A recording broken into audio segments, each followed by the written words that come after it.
मरकुस रचित सुसमाचार 16वीं अध्याय को ध्यान करें। इस अध्याय में लिखा गया हुआ वचनों की संख्या 20।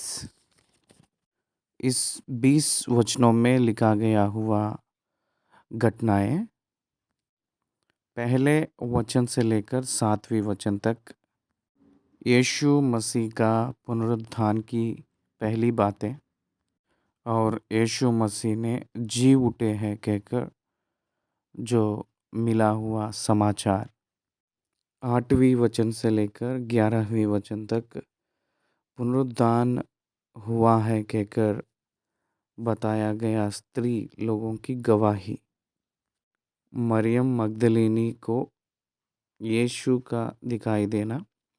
ये मत्ती रचित सुसमाचार 28 अध्याय का 9वीं आयत और यूहन्ना रचित सुसमाचार 20 अध्याय का 11वीं आयत से हम देख सकते हैं यही घटनाएं। लूका रचित सुसमाचार 24वीं अध्याय 9वीं वचन से भी ये घटना हम देख सकते हैं। इसके बाद 12वीं वचन से लेकर 14वीं वचन तक चेले लोगों की गवाही, 2 चेलों को यीशु का दिखाई देना। ये मत्ती रचित सुसमाचार 28वीं अध्याय का 16वीं वचन से लूका रचित सुसमाचार 24वीं अध्याय 13वीं वचन से यूहन्ना रचित सुसमाचार 20वीं अध्याय 20वीं वचन से हम इसी घटना को देख सकते हैं। 15वीं वचन से लेकर 18वीं वचन तक लिखा गया हुआ जो वचन की भाग को देखेंगे तो ग्रेट कमीशन, महान आज्ञा के बारे में चेले लोगों को जो दिया गया है उसके बारे में लिखा गया है। मत्ती रचित सुसमाचार 28 अध्याय 18 वचन और लूका रचित सुसमाचार 24वीं अध्याय 39 वचन, यूहन्ना रचित सुसमाचार 16वीं अध्याय 23वीं वचन, इसमें भी ये दिखाई देती है। 19वीं वचन में यीशु का स्वर्गारोहण, लूका रचित सुसमाचार 24वीं अध्याय 50वीं वचन और प्रेरितों के काम 1 अध्याय 9 वचन से 11 वचन तक, एफिसियों के पत्री 1 अध्याय 20 से लेकर 23 तक, 4 अध्याय 7 वचन से लेकर 13वीं वचन तक ये दिखाई देती है। उसके बाद 20वीं वचन आखिरी वचन प्रेरितों और पहली शताब्दी की विश्वासियों क्या किए हैं इसमें लिखा गया है। ये हम लोगों को प्रेरितों के काम की पुस्तक में 28 अध्यायों में ये काम दिखाई देती है, प्रेरितों के काम। इसलिए हम लोग ये 16वीं अध्याय में जो लिखा गया हुआ प्रमुख घटनाएं हम अभी तक देखे हैं। तो आइए हम लोग वचन के बाद वचन को ध्यान करें। पहली वचन से शुरू करें। जब सप्त का दिन बीत गया, सप्त का दिन मतलब शनिचर आती है, वो ख़त्म हो गया है। कब ख़त्म हो जाएगी शनिचर? शाम को 6 बजे तक ख़त्म हो जाती है। 6 बजते ही उसके दूसरे दिन आ जाएगा। इसका मतलब रविवार आ जाएगा उन लोगों के हिसाब में। अगर हम लोगों को, भारतवासी लोगों को 12 बजते ही आधी रात में अपना तारीख बदलती है। यहूदियों के कैलेंडर के हिसाब से, उनके टाइम टेबल के वजह से इवनिंग 6 PM को उनका डेट बदलती है, तारीख बदलती है। इसलिए सब्त का दिन ख़त्म हो गया। इसका मतलब सनसेट, सूर्य का अस्त और सूर्य का उगने का। सूर्य की अस्त होते ही उनका दिन बदल जाती है, तो वो रविवार के दिन में आ जाती है। वो संडे को ही, रविवार को ही पुनरुत्थान हुए थे। पवित्र आत्मा भी जो कलीसिया को मिले हैं वो रविवार ही होती है। वैसे ही हम लोगों को व्यवस्था भी दिया गया है, वो संडे को ही दिया गया था, रविवार को। देखिए, याकूब की माता मरियम है। याकूब की माता, इसका मतलब वो यूहन्ना का भी माता है, मरियम। और सलोमी, यीशु मसीह को मलने के लिए वो लोग सुगंधित वस्तुएं मोल ली। वो विश्राम दिन के पहले का दिन था। पहले का दिन था। उनको खबर में रखते ही तुरंत ये लोग उसी दिन मोल लिए होंगे, क्योंकि उसके दूसरे दिन मतलब शाम को 6 बजते ही विश्राम दिन आ जाएगा। इसलिए वहाँ कोई भी व्यापार नहीं करते हैं। बाइबल के हिसाब से विश्राम दिन में कोई काम नहीं करना है। इसलिए वो क्रूस पे मरते ही before setting the doors of the shops बहुत निश्चय वो लोग खरीदे होंगे। सप्ताह के पहले दिन बड़े बोर जब सूरज निकला ही था, वे कब्र पर आई। यरूशलेम की शहर में रहने वाले ये स्त्री लोग बोर से उठकर वो लोग निकलकर सूर्य का उदय हुई थी कब्र पर आ ही रहे थे। सूरज उगने लगा। देखिए, ध्यान दीजिए, हम लोगों को 4 सुसमाचार हम लोगों को 4 प्रकार की प्रत्येक कोण में दिखाई देती है। यूहन्ना लिखते समय, यूहन्ना 20वीं अध्याय में यूहन्ना पुनरुत्थान के बारे में लिखते समय सप्ताह के पहले दिन मरियम मगदलीनी बोर को अंधेरा रहते ही कब्र पर आई कहकर लिखे थे। यहाँ हम लोगों को बोर बोर के समय ही जब सूरज निकला कहकर मार्कुस में दिखाई देती है। देखिए, मगदलीनी मरियम सबसे पहले यीशु मसीह के पुनरुत्थान की गवाही थी। मरियम मगदलीनी वास्तविक तौर पर वहाँ के सेना लोग ही गवाही हैं, लेकिन वो लोग नहीं देख पाए थे। वहाँ जो महान शब्द के वजह से और वहाँ हुई भूकंप के वजह से वो लोग मरे हुए जैसे गिर पड़े थे सेना। लेकिन प्रत्येक रूप में यीशु मसीह रिवील किए थे, वो केवल मगदलीनी मरियम को ही है दर्शन दिए थे। पहला दर्शन पुनरुत्थान हुए के बाद में, इसलिए उन्हीं को सबसे पहला गवाही के रूप में हम देखते हैं। 20वीं अध्याय में सप्ताह के पहले दिन मरियम मगदलीनी बोर को अंधेरा रहते ही कब्र पर आई और पत्थर को कब्र से हटा हुआ देखा कहकर हम देखते हैं। अगर हम लोग मार्कुस अध्याय 16 में देखेंगे तो जब सप्ताह का दिन बीत गया तो मरियम मगदलीनी और याकूब की माता मरियम और सलोमी ने सुगंधित वस्तुएं मोल ली कि आकर उस पर मले। सप्ताह के पहले दिन बड़े बोर जब सूरज निकला ही था, वे कब्र पर आई और आपस में कहती थी, हमारे लिए कब्र के द्वार पर से पत्थर कौन लुढ़काएगा। जब उन्होंने आंख उठाई तो देखा कि पत्थर लुढ़का हुआ है, वह बहुत ही बड़ा था। ध्यान दीजिए, यीशु मसीह के कब्र के ढांकने के लिए जो रखा गया है वह पत्थर वो बहुत दूर लुढ़का गया है। इसी के लुढ़का हुआ हम लोग देख सकते हैं। उस पत्थर कोई उठाकर फेंका जैसा दूर पे गिरा था। पत्थर लुढ़का हुआ है, वह बहुत ही बड़ा था। इसका मतलब लुढ़का हुआ, इसका मतलब हम लोग समझना है कि वो दूर फेंका गया था कहकर अर्थ आती है।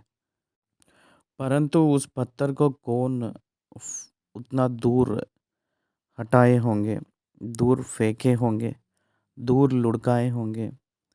डरपोक वाले जो चेले लोग जितने लोग वहाँ सेना जो चौकीदार बनकर खड़े थे, लमसम 16 सेना वहाँ खड़ा किया गया था वहाँ के गवर्नमेंट के हिसाब से।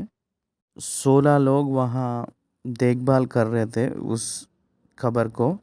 तो उन लोगों को भगाकर, पत्थर को लुढ़का कर, उनके शव को उठाकर ले जाने का उतना दम, उतनी सामर्थ क्या चेले लोगों को है? नहीं है।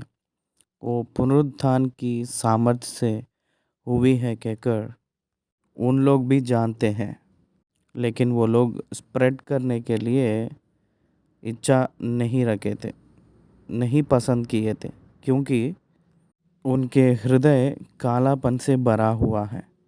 प्रधान याजक लोग प्रत्येक रूप में अंधकार के मन के जैसे थे। वो लोग कब्र के भीतर जाकर उन्होंने एक जवान को श्वेत वस्त्र पहने हुए दाहिनी ओर बैठे देखा और बहुत चकित हुई। प्रभु की शव तो नहीं थी, लेकिन वहाँ एक श्वेत वस्त्र पहने हुए जो लाश रखा गया था यीशु मसीह का, वहाँ दाहिनी ओर बैठे देखे थे। वो बहुत चकित हुए क्योंकि उनका देह नहीं दिख रहा है कहकर। इसलिए उसने उनसे कहा था, श्वेत वस्त्र जो पहना था वो उसने उनसे कहा, चकित मत हो, तुम यीशु नासरी को जो क्रूस पर चढ़ाया गया था ढूंढती हो। वह जी उठा है, यहाँ नहीं है। देखो, यही वह स्थान है जहाँ उन्होंने उसे रखा था। परमेश्वर की स्तुति हो, हालेलुया। वह जी उठा है, यहाँ नहीं है। देखो, यही वह स्थान है जहाँ उन्होंने उसे रखा था।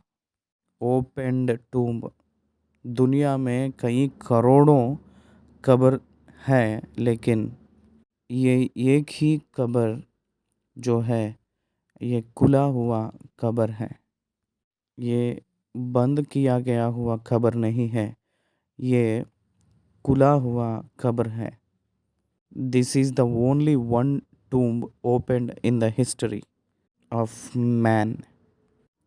परंतु तुम जाओ और उसके चेलों और पतरस से कहो कि वह तुमसे पहले गलील को जाएगा। जैसा उसने तुमसे कहा था, तुम वही उसे देखोगे। लेकिन वो लोग नहीं कहे थे, वो लोग डर गए थे और वहाँ से भाग कर निकले। वो लोग हाँफते हुए डर के नाते किसी को भी कुछ नहीं कहे थे। 8वें वचन में देखिए, और वे निकलकर कब्र से भाग गई, क्योंकि खौफ खफी और घबराहट उन पर छा गई थी, और उन्होंने किसी से कुछ ना कहा क्योंकि डरती थी। हम लोग इसी घटना को दूसरी सुसमाचार में देखेंगे तो वहाँ मरियम मगदलिनी से यीशु मसीह इंडिपेंडेंटली, व्यक्तिगत रूप में बात की है। सो जैसा वहाँ लिखा गया है, वही चेले लोगों को समाचार दी जैसे हमको दिखाई देती है। वैसे ही ये सारे स्त्री लोग चेले लोगों के पास जाकर समाचार दिए, सो जैसा दूसरी संदर्भ में दिखाई देती है। ये इन्फॉर्मेशन राइटअप करते समय जो वो सुने हैं उसी विधि के अनुसार वास्तव लिखे हैं। Which was happened in chronological हम लोग नहीं जानते हैं। पहले कौन गए थे, उसके बाद कौन आए थे, उसके बाद क्या हुई थी, उसके बारे में तो नहीं पता। गए हैं, आए हैं, हुआ है, वही समाचार देना छोड़कर खास करके समय को कोई भी नहीं लिखे थे। इसलिए सब लोग सही लिखे हैं, ऑल आर करेक्ट। 9वीं वचन, सप्ताह के पहले दिन बोर होते ही वह जी उठकर पहले पहला मरियम मगदलिनी को, जिसमें से उसने 7 दुष्टात्माएं निकाली थी, दिखाई दिया। ध्यान दीजिए, वो सब लोग मिलकर आए थे, स्त्री लोग। लेकिन यहाँ सारे स्त्री लोग है कहकर नहीं लिखा गया है। वो जवान ने कहा था कि आपसे भी पहले वो गलील में जा रहा है, जाएगा कहकर कहा था। तुम जाओ और चेलों को पतरस को कहो कहकर जवान व्यक्ति ने कहा था। Might be other womens went out of the tomb. सारे स्त्री लोग निकल गए होंगे उस वाटिका में से, कब्रिस्तान की वाटिका में से, लेकिन मरियम मगदलिनी वहीं रह गई होगी और रो रही है। तब प्रभु ने वहाँ दर्शन दिए हैं मरियम मगदलिनी को। वो माली समझकर उससे पूछने लगी कि अगर यूहन्ना ने लिखा था, यूहन्ना रचित सुसमाचार में 20वीं अध्याय में, तुरंत वो मरियम कहकर बुलाए थे। वो आवाज़ सुनते ही, उनकी स्वर सुनते ही वो रब्बूनी कहकर बुलाई थी। रब्बूनी का मतलब है गुरु कहकर अर्थ आती है।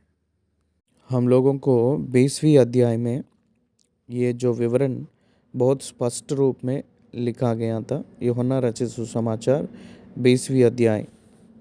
देखिए 20वीं अध्याय 16वें वचन में यीशु ने उससे कहा, मरियम। उसने पीछे मुड़कर उससे इब्रानी में कहा, रब्बूनी अर्थात हे गुरु। यीशु ने उससे कहा, मुझे मत छू, क्योंकि मैं अब तक पिता के पास ऊपर नहीं गया, परंतु मेरे भाइयों के पास जाकर उनसे कह दे, मुझे छूना नहीं, क्लीव मी नॉट, मुझे रोकना नहीं, छूना नहीं, खींचना नहीं, रोकना नहीं, लेट मी गो। ऐसे बात कर रहे हैं कहकर अर्थ आती है। उसने जाकर यीशु के साथियों को, जो शोक में डूबे हुए थे और रो रहे थे, समाचार दिया। उन्होंने यह सुनकर कि वह जीवित है और उसने उसे देखा है, प्रतीत ना की। चेले लोग विश्वास नहीं किए थे। याकूब और यूहन्ना और पतरस कहकर ये 3 मुख्य चेले थे उनके, लेकिन वो लोग भी प्रतीत नहीं किए थे, विश्वास नहीं किए थे। परंतु टू चेक द सिचुएशन, पतरस और यूहन्ना दौड़ कर आए थे। परंतु जवान यूहन्ना ने सबसे पहले दौड़ कर आया था कब्र के पास। यूहन्ना ने दौड़ कर आया था और द्वार पर खड़ा हो गया था, जवान व्यक्ति। लेकिन पतरस ने पीछे दौड़ कर आया था बड़ा यूहन्ना से, वो कब्र के अंदर घुस गया था। पहला कौन आया है कहकर देखेंगे तो यूहन्ना ही आया था, लेकिन अंदर जा नहीं पाया था। लेकिन पतरस पीछे आया था, लेकिन कब्र के अंदर चले गया। जाकर देखा था तो उनको लपेटे गए हैं वो वस्त्र, अच्छा से ठीक करके जहाँ सर रखते हैं उस जगह पे रखा, देखा था पतरस ने। वो लोग अचंभ हुए थे। यीशु मसीह ने अपने चेले लोगों को लमसम 11 बार प्रत्यक्ष हुए कहकर, दर्शन दिए कहकर लिखित के हिसाब से हम लोगों को गवाही है। वो पुनरुत्थान हुए हैं कहकर जो बात है, उन लोग विश्वास नहीं कर पाए थे जब वो स्त्री लोग बताए थे। लेकिन प्रभु ने उन लोगों को प्रत्येक रूप में उनके कमरे के अंदर, जब वो लोग डर के नाते कमरे के अंदर बैठकर रो रहे थे उस समय उन लोगों को प्रत्यक्ष होकर, दर्शन देकर, उनके बीच में मछली खाते हुए वो अपने आप को प्रकट किए थे। आप मुझे छूकर देखिए, भूत को शरीर और हड्डियां नहीं रहती हैं। मैं भूत नहीं हूँ। यीशु मसीह ने सारे दरवाज़ा खिड़कियां बंद किया गया है, तब भी वो अंदर आ चुके थे। मिस्टिकल बॉडी, महिमा की शरीर है वो। Mystical body, nobody can understanding it. एक पदार्थ दूसरे पदार्थ की ओर से अंदर कैसे जाएगी किसी को भी नहीं पता। हम लोगों को सिनेमा मूवीज़ में दिखाए थे, 3D 5D पिक्चर्स में लेटेस्ट टेक्नोलॉजिकल इश्यूज़ को यूज़ करते हुए मूवीज़ में दिखाते हैं। सारे खिड़की दरवाज़ा बंद रहते हैं लेकिन अंदर प्रवेश हो जाते हैं। इस प्रकार के सारे चीज़ मूवीज़ में दिखाते हैं। ध्यान दीजिए, ये कैसे संभव हुआ कहकर अगर हम सोचेंगे तो वो केवल उनकी सामर्थ्य शक्ति है। बस उसको नेचुरल प्रिंसिपल्स कोई भी और साइंटिफिक एप्लीकेशन नहीं मिलेगा। बंद किया गया हुआ दरवाज़ों के अंदर एक शरीर आया है कहकर अगर सोचेंगे तो उसको कोई भी नहीं बता सकते हैं। वो वैसा ही है। कोई भी आया नहीं और आएगा भी अभी तक। केवल यीशु मसीह ही अंदर आए थे। इसलिए बहुत लोग वहाँ विश्वास जो कर सकते हैं किए थे, जो विश्वास नहीं कर पाए थे वो नहीं कर पाए थे, विश्वास नहीं किए थे। कम से कम लमसम 11 बार वो दर्शन दिए थे ताकि उनके चेले लोग विश्वास करने के लिए। वो पुनरुत्थान हुए के बाद में 40 डेज वो पृथ्वी पे थे। उस समय लमसम 11 बार वो दर्शन दिए थे, अपने आप को प्रकट किए थे, दिखाए थे, प्रत्यक्ष किए थे। 40वें दिन वो आरोहण हो गए थे। इसके बाद दूसरी दर्शन चेले लोगों को यम्मायूस कहकर जो गांव है, उस गांव में दो चेले लोग जा रहे थे। इम्माऊस कहकर जो गांव है वहाँ जा रहे थे पैदल। नाम तो नहीं दिया गया था उन लोगों का।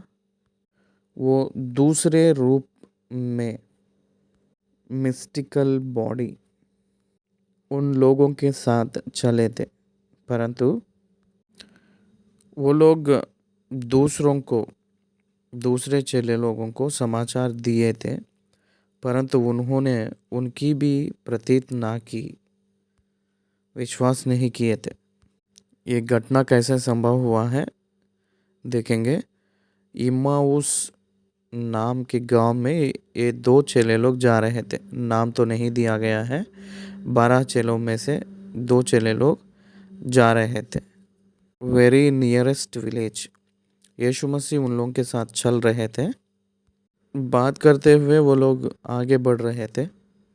क्या बातें हैं कहकर वो जब पूछे थे उन दोनों से, तब उन दोनों ने कह रहे थे कि क्या आप अकेले नहीं जानते हो कि यीशु मसीह नजरीन यीशु सामर्थी भविष्यवक्ता है कहकर उनको क्रूस पर चढ़ाए थे, मार डाले थे, उनको कब्र में रखे थे। It's a very latest exciting news कहकर वो लोग बताए थे।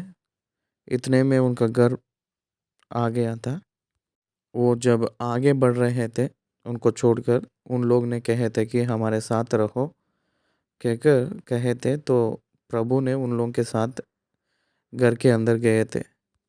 एक रोटी को लेकर तोड़े थे तो तुरंत उन दोनों की आंख खुल गई थी। उनकी आंख खुल गई थी तो हाय, उन लोग ऐसे बात कर रहे थे कि जब वो हम लोगों से बात करते समय क्या हमारे हृदय धधकती हुई, जलते हुए जैसा नहीं महसूस हुआ। उन दोनों डिस्कस कर लिए थे। They experienced the resurrected Christ along with them. वो देखकर वो लोग तुरंत फिर से यरूशलेम जाने के लिए तैयार हो गए थे, जा रहे थे, गए थे। जाकर बाकी चेले लोगों को बताए थे, हम लोग जब जा रहे थे ऐसे यीशु मसीह मिले थे, हमारे साथ अंदर प्रवेश किए थे, हमारे साथ बैठे थे और रोटी तोड़े थे। ये सब बातें चेले लोगों को बताए थे ये लोग। तो भी वो लोग प्रतीत ना की। देखिए, मार्कुस ने प्रतीत ना की कहकर जो शब्द है वो लिखते हुए इस अध्याय में आगे बढ़ा था, लिखा था। चेले लोगों को मरियम मगदलिनी को दिखाई दिया कहकर जब कही थी, प्रतीत ना किए, और ये दो चेले लोगों को दिखाई दिया कहकर जब वो लोग कहे थे तो चेले लोग प्रतीत ना किए।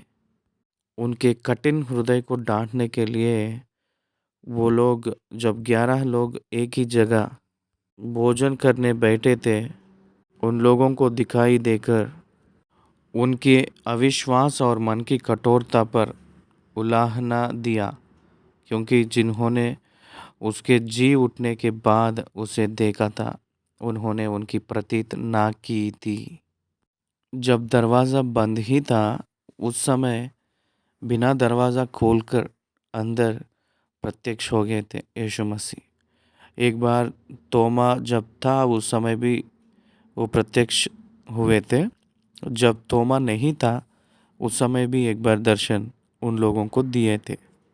जब तोमा नहीं था, कहीं बाहर गया था, जब तोमा वापस आया था उस समय बाकी चेले लोग तोमा से कहे थे, यीशु मसीह ने आए हैं, प्रभु ने आए हैं कहकर तोमा से कहते ही तोमा ने तोमा ने कह रहा था कि मैंने तो उनके हाथ में जो घायल हुआ था, चोट लगा था कीलों के वजह से, वहाँ उंगली रखकर चेक किए के बाद में ही, और उनके पीठ में जो भाला से चुभाया गया था उसमें हाथ डालकर चेक किए के बाद में ही यकीन करूँगा, प्रतीत करूँगा कहकर तोमा ने कहा था।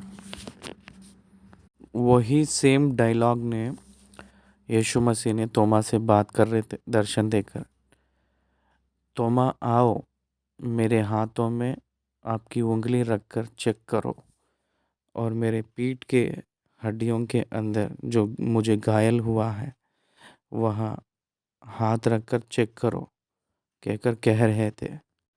तोमा ने कहा था कि मेरे प्रभु, मेरा खुदा कहकर कहा था। तब यीशु मसीह ने तू तो देखकर यकीन किया था, प्रतीत किया था, विश्वास किया था, लेकिन बिना देखकर जो लोग विश्वास करेंगे वही धन्य है कहकर कहे थे। इसलिए ये सारे घटनाओं को जब हम लोग देखते हैं तो यीशु मसीह जितने लोग मृतक हैं उन लोग में से जी उठे हैं कहकर हमको, और उन लोग कन्फर्म्ड के रूप में, स्ट्रॉन्ग रूप में जब तक यकीन नहीं किए थे चेले लोग, तब तक उनके पीछे ही रहे थे यीशु मसीह ने, क्योंकि असली काम तो वही है।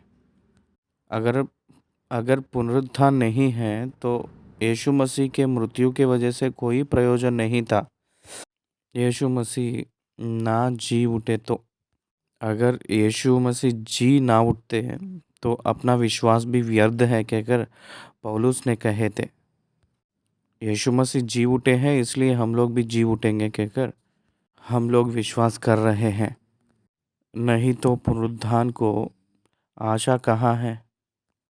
इसलिए यीशु मसीह मृतक लोगों में से जी उठे थे। इसलिए प्रेरितों ने अपने प्राण को रखने के लिए भी वो लोग रुके नहीं थे, आगे बढ़े थे। अमेरिका में एक स्कैम हुई थी, वाटर स्कैम। वो स्कैम को 3 मिनिस्टर लोग किए थे। तीसरे दिन वो लोग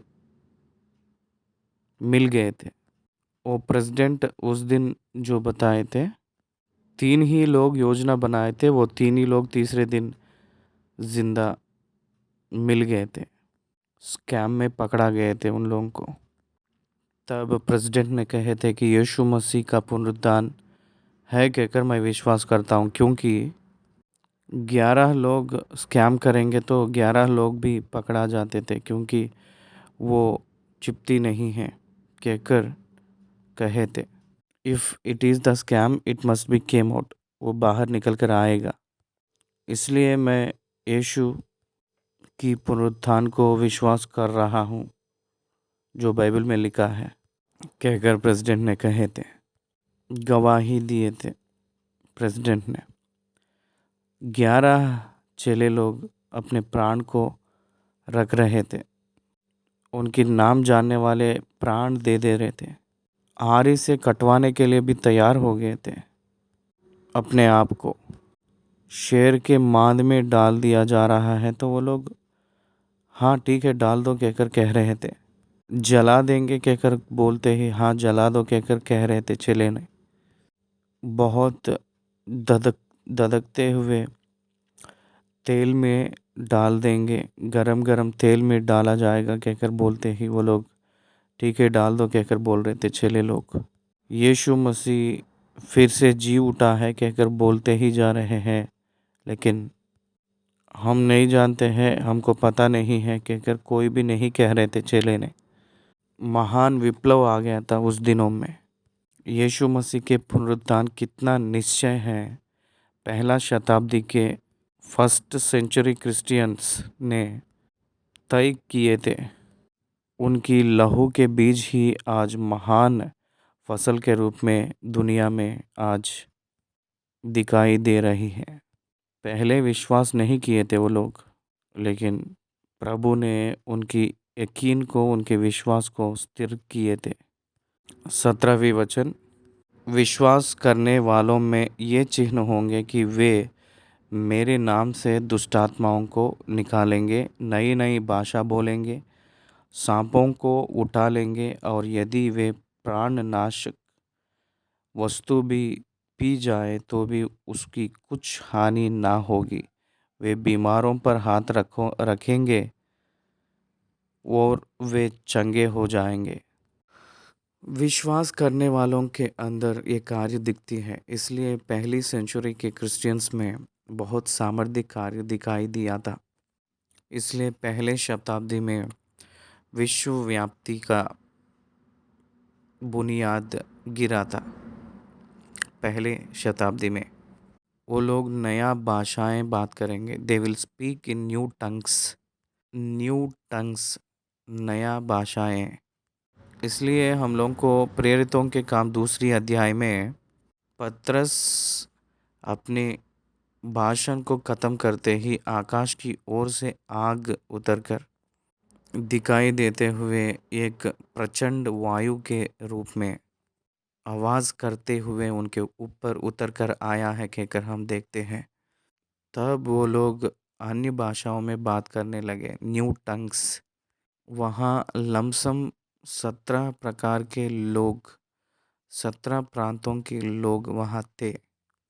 यरूशलेम के मंदिर में त्योहार के लिए आए थे, फसह के पर्व के लिए आए थे।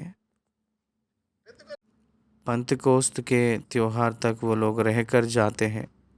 पुरुष लोग, सारे लोग, दूर दूर के प्रांत के लोग, विदिन 15 डेज में वो लोग जाकर फिर वापस नहीं आ पाएंगे, इसलिए वो लोग वहीं स्टे करके 17 राज्य के 17 देश के लोग वहाँ हैं। उनकी भाषाओं में नए लोग बात कर रहे थे। क्या आप समझ रहे हैं? नया लोग अपनी भाषाओं में परमेश्वर की कार्यों को बात करते हुए देखकर परमेश्वर की महिमा किए थे, लेकिन कुछ लोग तो दारू नशा के वजह से ये लोग बात कर रहे हैं कहकर कुड़कुड़ाए थे। कुछ लोग जो समझ नहीं पाए थे वो लोग भी वहाँ थे।